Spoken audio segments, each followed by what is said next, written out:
In today's video, I'm going to talk about the top predator of the Ice Age in North America. This is the biggest cat that ever lived. It dwarfs the Siberian tiger, it dwarfs the African lion, it dwarfs any other cat that ever lived, and nobody's ever heard about it because it doesn't have an exciting name.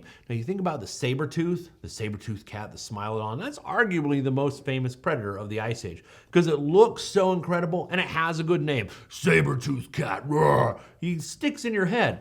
The biggest, most powerful, most deadly predator of the Ice Age was the American lion. Not a very exciting name. It's a lion, but in America. Doesn't really catch your imagination. So when you teach about people, they don't fully grasp it. So let's compare. Here's an African lion. African lions, top predators in Africa today, outside of like the Nile crocodile. You know, anything that goes down to the water in Africa is going to get eaten by that. But on land, the African lion is our top predator today. Now, when you look at a skull, you have to envision it muscled out. So the jaw muscles come out to here. You have ears all the way out here, and you have a big old mane. The nose goes all the way out to here. So when you flesh out a skull, it's much bigger. This is a skull, about the size of like a volleyball or a small basketball. The African lion, top predator, deadly predator. They hunt everything. They will even hunt elephants. When they get desperate during certain times of the year, packs of lions will tackle full-grown elephants in the night. It's pretty impressive. Well, the American lion is a 1,200-pound cat. This is the biggest cat that ever lived and had the bite force to back it up. And you look at those jaws and you compare that, you could literally fit a whole lion in its mouth. That's pretty impressive. This cat was about 6 feet tall, 5.5, 6 feet tall on 4 legs. So not rearing up, just on its own, you would be looking eye to eye with this cat. The teeth are not razor sharp because these are teeth that crunch bones. They will pierce through things, but they will also just crunch, crunch, crunch.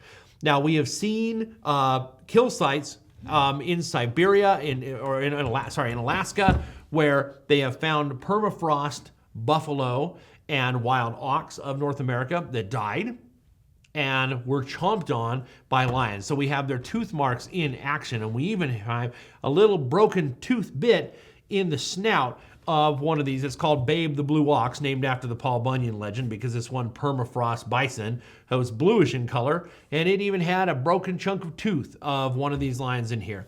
When we think of lions as being warm weather animals. They're not.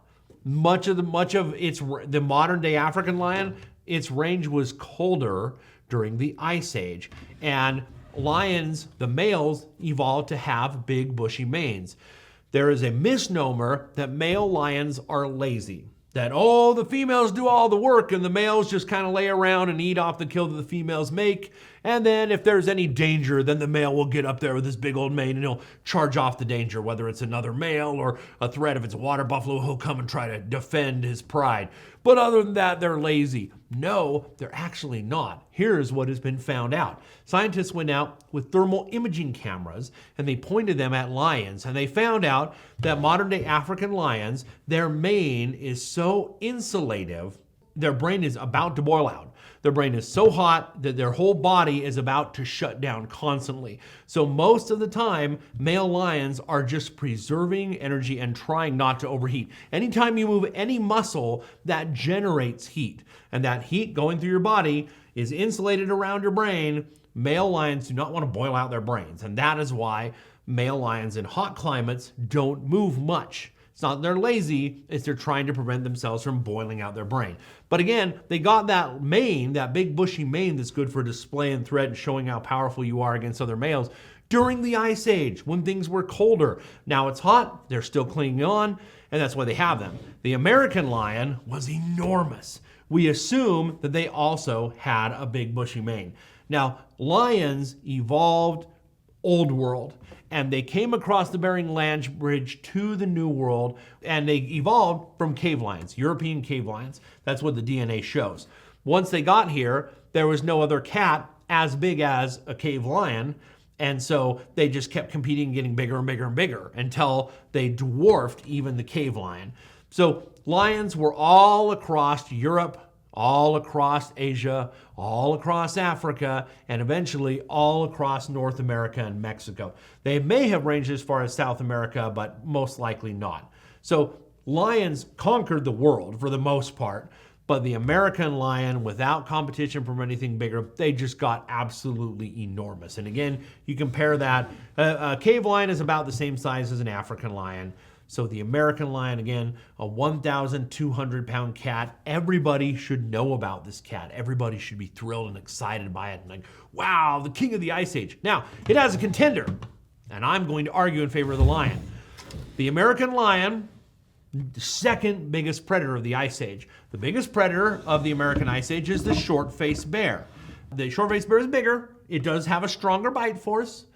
And so scientists and paleo artists like to conjecture who would be bigger, who would win in a fight. Well, most animals want to avoid a fight if they can help it. But who would be the king of the Ice Age? And a lot of people say, well, short-faced bear had a stronger bite force and it was a little taller, and so it would be the king of the Ice Age. I reject that, and here's why. Lions don't live alone. Bears are loners.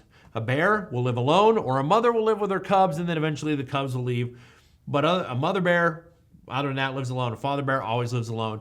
Lions hunt in a pride. They live in a pride, and those prides can get huge. They back each other up. So if you had a confrontation between these two species, it's not which is gonna win, which is the top predator, short-faced bear or an American lion. No, it's a short-faced bear or 20 lions. That short-faced bear is gonna roar, and then it's gonna run away from its kill. And the lions are gonna take over its kill. So I think not just because of the actual animal itself, but because it lives in a social hierarchy, I put the title of King of the Ice Age in the New World, and really in the whole world, as being the American lion, and the short-faced bear in the New World would have been a close second.